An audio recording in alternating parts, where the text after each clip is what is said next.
இன்றைக்கி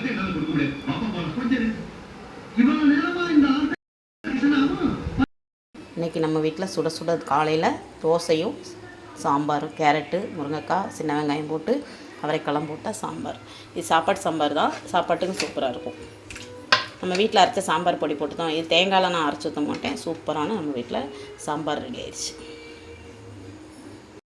இன்றைக்கி நம்ம வீட்டில் சுட சுட காலையில் தோசையும் சாம்பாரும், கேரட்டு, முருங்கைக்காய், சின்ன வெங்காயம் போட்டு அவரைக்காலாம் போட்டால் சாம்பார். இது சாப்பாட்டு சாம்பார் தான், சாப்பாட்டுக்கும் சூப்பராக இருக்கும். நம்ம வீட்டில் அரைச்ச சாம்பார் பொடி போட்டு தான், இது தேங்காயெலாம் நான் அரைச்சி ஊற்ற மாட்டேன். சூப்பரான நம்ம வீட்டில் சாம்பார் ரெடி ஆயிடுச்சு.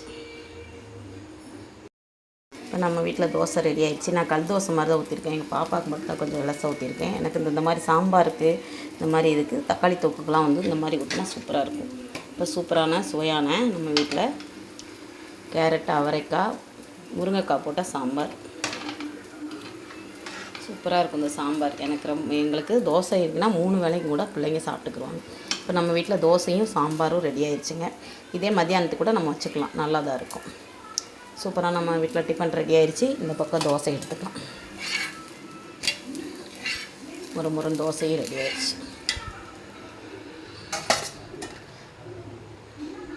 இந்த வீடியோ பிடிச்சிருந்தால் லைக் பண்ணுங்கள், ஷேர் பண்ணுங்கள், மறக்காமல் சப்ஸ்கிரைப் பண்ணுங்கள், உங்கள் ஃப்ரெண்ட்ஸ்க்கெலாம் ஷேர் பண்ணிவிடுங்க. நன்றி.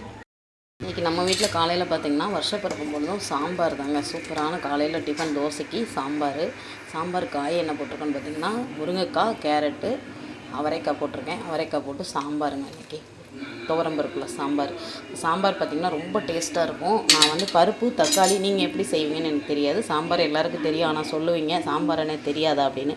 அப்படி இல்லைங்க. இருந்தாலும் நான் வந்து துவரம்பருப்பு 1 டம்ளர் எடுத்து நல்லா சுத்தம் பண்ணி கழுவிட்டு 2 தண்ணி விட்டு கழுவிட்டு அதில் 2 தக்காளி, கொஞ்சம் பெருங்காயத்தூள், கொஞ்சமாக பார்த்திங்கன்னா மஞ்சத்தூள், அதுக்கப்புறம் கொஞ்சம் எண்ணெய் ஒரு அரை ஸ்பூன் போல் ஊற்றி ஒரு 2 விசில் விட்டு இறக்கிடுவேன். இறக்கிட்டு அதுக்கப்புறம் எண்ணெய் ஊற்றி கடுகு, உளுந்தம்பருப்பு, வெந்தயம் போட்டு தாளிப்பு போட்டுட்டு கருவேப்பிலை எல்லாம் போட்டுட்டு அதுக்கப்புறம் 2 வரமிளகா போட்டு நல்லா வந்து சின்ன வெங்காயம் போட்டு சாம்பார் வைங்க. காயை நல்லா வதக்கிட்டு அதுக்கப்புறம் சாம்பார் தூள் போட்டு அதுக்கப்புறம் புளி லாஸ்ட்டில் கரைச்சி ஊற்றுங்க. சூப்பரான சாம்பார் ரெடி ஆயிரும்.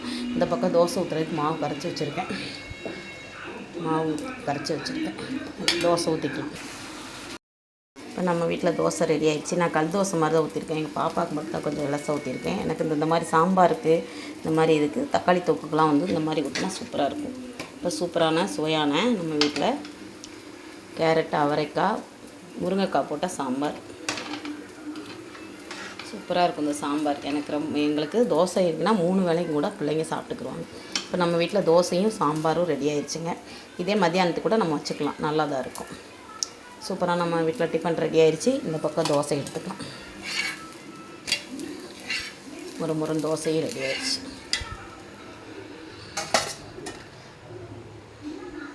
இந்த வீடியோ பிடிச்சிருந்தால் லைக் பண்ணுங்கள், ஷேர் பண்ணுங்கள், மறக்காமல் சப்ஸ்கிரைப் பண்ணுங்கள், உங்கள் ஃப்ரெண்ட்ஸ்க்கெலாம் ஷேர் பண்ணிவிடுங்க. நன்றி. நம்ம வந்து ஒரு அரை கிலோவுக்கு மேலேயே நம்ம ரவை எடுத்து வச்சுருக்கோம், வெள்ளை ரவை. இது நான் நெய் போட்டு வறுத்து வச்சுருக்கேன். எதுக்குன்னு பார்த்திங்கன்னா இன்றைக்கி புது வருஷம், தமிழ் புத்தாண்டு. அதுக்கு வந்துட்டு நான் வந்து பக்கத்தில் கோயில் இருக்குது, அதுக்கு பிரசாதம் கொடுக்குற கேசரி செய்கிறதுக்காக வறுத்து வச்சுருக்கேன். இப்போ இந்த பக்கம் பாருங்கள், முந்திரி, திராட்சை நான் நல்லா கிசுமிசெல்லாம் நல்லா நெய்யில் வறுத்து வச்சுருக்கேன். இப்போ நம்ம இதை எடுத்துகிட்டு தண்ணி ஊற்றி கேசரி போட்டு கொதிக்க வச்சுட்டு அதுக்கப்புறம் சக்கரை போட்டு இப்போ தண்ணி ஊற்றியாச்சு. இப்போ வந்து 10 ஏலக்காய் வந்து நான் அப்படியே கசக்கி போட்டிருக்கேன். இப்போ நல்லா கொதிக்கட்டும். என்கிட்ட மஞ்சள் கலர் கேசரி பவுடர் இருந்துச்சு, அது கொஞ்சம் போட்டாச்சு. சூப்பரான நம்ம வீட்டில் ரவா கேசரி ரெடி ஆயிடுச்சு. பாருங்கள், இன்றைக்கி இது புது வருஷ புத்தாண்டு. அதனால் நான் வந்து இன்றைக்கி கோயிலுக்கு பிரசாதத்துக்கு ரவா கேசரி செஞ்சு முடித்தாச்சு. இப்போ ரவை போட்டு நல்லா கிண்டியாச்சு. இப்போ சக்கரை போட்டுக்கலாம். சக்கரை சேர்த்துக்கலாம். சூப்பரான கேசரி ரெடி ஆயிடுச்சு, ரவா கேசரி. நெய் போட்டுக்கலாம். நெய் போட்டு வந்து முந்திரி, திராட்சை அப்படியே போட்டுக்கலாம். சூப்பரான நம்ம வீட்டில் கேசரி ரெடி ஆயிடுச்சு, கோயிலுக்கு பிரசாதம். இப்போ ரவை போட்டு நல்லா கிண்டியாச்சு. இப்போ சக்கரை போட்டுக்கலாம். சக்கரை சேர்த்துக்கலாம். சூப்பரான கேசரி ரெடி ஆயிடுச்சு, ரவா கேசரி. நெய் போட்டுக்கலாம்.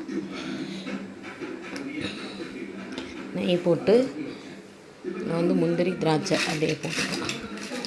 சூப்பரான நம்ம வீட்டில் கேசரி ரெடி ஆயிடுச்சு, கோயிலுக்கு பிரசாதம். சூப்பரான நம்ம வீட்டில் ரவா கேசரி ரெடி ஆயிடுச்சு. பாருங்கள், இன்றைக்கி இது புது வருஷ புத்தாண்டு. அதனால் நான் வந்து இன்றைக்கி கோயிலுக்கு பிரசாதத்துக்கு ரவா கேசரி செஞ்சு முடிச்சாச்சு.